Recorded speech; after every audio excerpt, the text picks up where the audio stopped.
सध्या जे भयानक कलियुग सुरू आहे, जिथे नवऱ्याची जागा कुत्र्याने घेतली आहे आणि जी कुत्र्याची जागा आहे ती नवऱ्याने घेतली आहे. जर तुम्हालाही घरात कुत्रा पाळण्याचा नाद असेल किंवा तुम्ही कुत्रा पाळत असाल किंवा पाळणार असाल तर तुम्हाला घरामध्ये लक्ष ठेवणे खूप गरजेचे आहे. मित्रांनो, सध्याच्या युगात स्त्रिया कुत्र्याला खूप पसंत करत आहे. त्यांचा कुत्र्यांमधील इंटरेस्ट वाढत चालला आहे. त्या कुत्र्याला मांडीवर उचलून फिरवत असतात आणि मग एकांत भेटला की कुत्र्यासोबत तसल्या प्रकारचे चाळे करत असतात. आज अशीच एक हैराण करणारी सत्य घटना तुम्हाला ऐकवणार आहे. ही घटना बिहार राज्यातील नोएडा येथे राहणारा शंकर नावाच्या व्यक्तीसोबत घडली आहे. नोएडा शहरामध्ये शंकर साहू नावाचा एक गृहस्थ राहत होता आणि इथे राहून तो आपली रोजीरोटी कमावत होता. त्याच्याकडे एक टेम्पो होता आणि त्या टेम्पोचे भाडी करून तो आपल्या कुटुंबाचा उदरनिर्वाह करत होता. मित्रांनो, अचानक त्यांच्या गल्लीमध्ये जोरदार चर्चा सुरू झाली की शंकर साहूची बायको कुत्र्यासोबत अवैध संबंध करताना पकडली गेली. मित्रांनो, त्यावेळी काय घडले की एक कुत्रा आणि ती स्त्री हे दोघे नग्न अवस्थेत होते. ती विवळत होती आणि ओरडत होती आणि जेव्हा आजूबाजूच्या लोकांनी बघितले की शेवटी या घरातून ओरडण्याचा आवाज का येतोय, जेव्हा ते लोक तिथे पोहोचले तेव्हा समोरील दृश्य पाहून लोकांच्या तळपायाची आग मस्तकात गेली. तिथे नेमके काय घडलं हे सांगायला सुद्धा लोकांना लाज वाटत होती. ती स्त्री आता असह्य त्रास सहन करू शकत नव्हती. आता लोकांनी त्यांना सोडवण्यासाठी प्रयत्न चालू केले, पण तो कुत्रा आणि ती स्त्री सुटू शकत नव्हती. ती स्त्री सुटण्याचा प्रयत्न करत होती म्हणून ती मोठ्या मोठ्याने ओरडू लागली होती. त्यामुळे तिचा आवाज ऐकून काही आसपासचे लोक, बाहेरचे शेजारी पाजारी त्या ठिकाणी गोळा झाले. जेव्हा त्यांनी बघितलं यांना कसं सोडवायचं तर काही लोकांनी सुचवलं, गरम पाणी टाका, यामुळे कुत्रा सोडेल. लोकांनी लवकरच गॅसवर गरम पाणी केलं आणि जेव्हा त्यांनी ते गरम पाणी टाकलं तेव्हा ती स्त्री खूप मोठ्याने ओरडते आणि कुत्रा सुटतो आणि तिथून पळून जातो. पण त्यानंतर संपूर्ण गावामध्ये ही गोष्ट चर्चेचा विषय बनलेली असते. आणि मग तिचा नवरा जेव्हा कामावरून परत घरी आला आणि जेव्हा त्याला एक गोष्ट ऐकायला मिळाली तेव्हा त्याने आपल्या बायकोसोबत नेमकं काय केलं असेल, घटनेची सविस्तर माहिती आपण या व्हिडिओमध्ये पाहणार आहोत. जर तुम्ही चॅनलवर नवीन असाल तर कलम 302 या मराठी चॅनलला लगेच सबस्क्राईब करा. शंकर साहू हा व्यक्ती बिहार येथील दरभंगाचा रहिवासी आहे आणि गेली 12 वर्ष हा इथेच राहत आहे. त्याला तिथे येऊन 12 वर्षे झाली होती. जेव्हा तो पहिल्यांदा येथे आला होता तेव्हा तो कंपनीमध्ये काम करून आपल्या कुटुंबाचा उदरनिर्वाह करत होता. फॅक्टरीत जेव्हा कोणी माणूस काम करतो तर मित्रांनो, त्याला एक मर्यादित मजुरी दिहाडी मिळते किंवा प्रत्येक महिन्याला पगार मिळतो. पण जर त्याच व्यक्तीने जर स्वतःचे काही चालू केले तर त्यात त्याची कमाईची कोणतीच मर्यादा नसते. जितकी तो जास्त मेहनत करेल, जास्त धंदा करेन, तितके तो जास्त पैसे कमावतो. म्हणून कमी कमाईत आता शंकर साहूचा गुजारा होत नव्हता. कारण जेव्हा घरी गेला तेव्हा त्याच्या लग्नासाठी देखील चर्चा सुरू झाली होती. त्याच्या आईवडिलांनी त्याच्यासाठी एक सुंदर मुलगी बघितली होती आणि त्याचे लग्न लावून दिले. पण जेव्हा त्याचे लग्न झाले तेव्हा 2-4 महिने तो आपल्या घरी राहून परत मागे दिल्लीला आला. आता आपल्या बायकोच्या जबाबदाऱ्यांची जाणीव त्याला झाली. काही खर्च वाढले, काही बायकोच्या मागण्या, काही वेगळे खाजगी खर्च बायकोचे असतातच जे पुरुष पूर्ण करतात. तर आता या सगळ्यांचा परिणाम त्याच्या खिशावर होत होता. म्हणून त्याने विचार केला की त्याचा जो कंपनीचा पगार आहे तो खूप कमी आहे आणि त्याला आता असे काहीतरी काम करायला पाहिजे की ज्यात त्याला खूप पैसा मिळू शकेल. यासाठी त्याने स्वतःचा काहीतरी बिझनेस करायचे ठरवले. त्याने आपल्या मित्रांशी या संदर्भात चर्चा केली. तेव्हा त्याला त्याचे काही मित्र म्हणाले, यार तू टेम्पो घे आणि टेम्पो घेतल्यानंतर तू तो चालवशील तर त्यात तुला चांगले पैसे मागे राहतील. त्याला आता मित्रांच्या बोलण्यावर विश्वास बसतो. त्यामुळे तो आता गाडी घेण्यासाठी पैशांची इकडे तिकडे व्यवस्था करतो आणि त्याचबरोबर तो घरच्यांना देखील सांगतो की मी स्वतःचा बिझनेस चालू करत आहे आणि त्यासाठी मी फायनान्सवर एक टेम्पो विकत घेत आहे. आणि अशा प्रकारे तो एक टेम्पो विकत घेतो. टेम्पो घेतल्यानंतर त्याला आता दिवसाला 2,000 रुपये मागे राहायला लागतात. जास्त पैसे शिल्लक राहिल्यामुळे तो आता खूप खुश झाला होता. तो आता विचार करतो की हे तर खूप चांगलं झालं आहे. जसं मी विचार करत होतो की आपल्या मर्जीने किती माणूस कमाई करू शकतो. त्याला कंपनीमध्ये ओव्हरटाईम करून 17 ते 18 हजार रुपये पगार मिळत होता. पण आता इथे टेम्पो घेतल्यापासून तो महिन्याला 50 ते 60 हजार रुपयापर्यंत तो आता महिन्याला कमावू लागला होता. तो आता दुपटीहून जास्त कमावू लागला होता. म्हणून त्याने विचार केला की जर तो बायकोलाही सोबत ठेवेल तर बायकोही आनंदी राहील आणि त्याचे मन देखील विचलित होणार नाही. वारंवार त्याला घरी जाण्याची समस्या पुढे येणार नाही. कारण एकतर नवीन नवीन लग्न आणि वरून जेव्हा माणूस घर सोडून बाहेर राहतो तर गावात त्याचे राहणीमान, मित्र सर्व काही असते. त्या ठिकाणी नाही राहिलं तर सर्व काही आपल्या गावचे, आपल्या त्या मातृभूमीचे, जिथे तो वाढला, तिथे जन्मला, तिथे शिक्षण घेतले, ते सर्व काही त्याला आठवत राहते. त्यामुळे तोही महिना 2 महिन्यानंतर गावाकडे चक्कर मारत होता. त्यामुळे आता त्याने विचार केला की यार इथून जातो, काही भाडेपट्टी लागते, परत आपण तिथे राहतो, तर सर्व पैसे जे कमावतो ते सर्व खर्च होतात. काही मागे राहत नाही. आता तर बायको आली, तिथेही खर्च आहे, पुढे मुलेही होतील. सांगण्याचा हेतू हा आहे की या सर्व समस्यांचा विचार करून शंकरसाव आपली बायको आपल्यासोबत नोएडा येथे घेऊन येतो आणि ते दोघेजण तिथे एक खोली भाड्याने घेऊन राहू लागतात. नोएडामध्ये ठेवल्यानंतर मित्रांनो अशाच प्रकारे तो टेम्पो चालवत राहिला आणि इथे त्याची जी बायको होती ती त्याच्यासाठी चांगले चांगले जेवण बनवत असायची आणि त्याचे आयुष्य तिच्यासोबत मजेत चालले होते.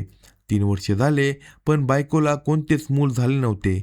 त्यामुळे वारंवार शंकर साऊच्या घरच्यांनी फोन करून त्याची आई, त्याचे वडील आणि आसपासच्या त्याच्या भावजया सर्वजण त्याला हेच विचारत होते की शंकर, काही आनंदाची बातमी सांग. आई वडिलांना खूप हवस असते आपल्या मुलाची मुले बघण्याची, म्हणजे नातवंडाचे तोंड बघण्याची. सर्वांचे आई वडील इच्छितात की जेव्हा त्यांच्या मुलाचे लग्न झाले तर आता लवकरात लवकर त्यांना आनंदाची बातमी ऐकायला मिळेल, नाती किंवा नातवाचे तोंड पाहायला मिळेल. शंकरचे बिचारे आईबाप देखील फोन करून थकले होते.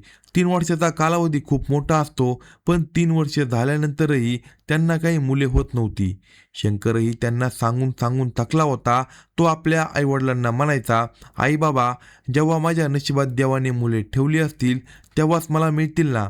आता असे थोडेच आहे की मी कोणता प्रयत्न करत नाही किंवा माझी बायको कोणता प्रयत्न करत नाही. आई वडील तरीही आपल्या मुलाला जोर देऊन म्हणायचे, बेटा बायकोला कोणत्या तरी डॉक्टरला दाखव. आई वडिलांच्या हट्टामुळे आता हा शंकर साऊ आपल्या बायकोला घेऊन डॉक्टरकडे गेला. डॉक्टरने बघितले, चाचण्या केल्या आणि डॉक्टर म्हणाला, काही खास समस्या नाही, पण तरीही मी तुम्हाला काही औषधं लिहून देतो. एक गोळी 24 तासात खायची आहे. आणि डॉक्टरने ती गोळी शंकर साऊला लिहून दिली आणि डॉक्टरने त्याला सांगितलं, तुम्ही प्रयत्न करत राहा, एक दिवस देव तुमचं नक्की ऐकेल आणि तुम्हाला संततीचं तोंड बघणं लवकरच तुमच्या नशिबी येईल. वेळ अशाच प्रकारे जात होता. आता नेमके काय करावे हे त्यांना कळत नव्हते. शंकर साऊ आता जास्त पैसे कमवण्यासाठी जास्तीत जास्त आपला वेळ टेम्पोबरोबर बाहेर घालवत होता आणि जास्त पैसे कमवण्याचा तो प्रयत्न करत होता.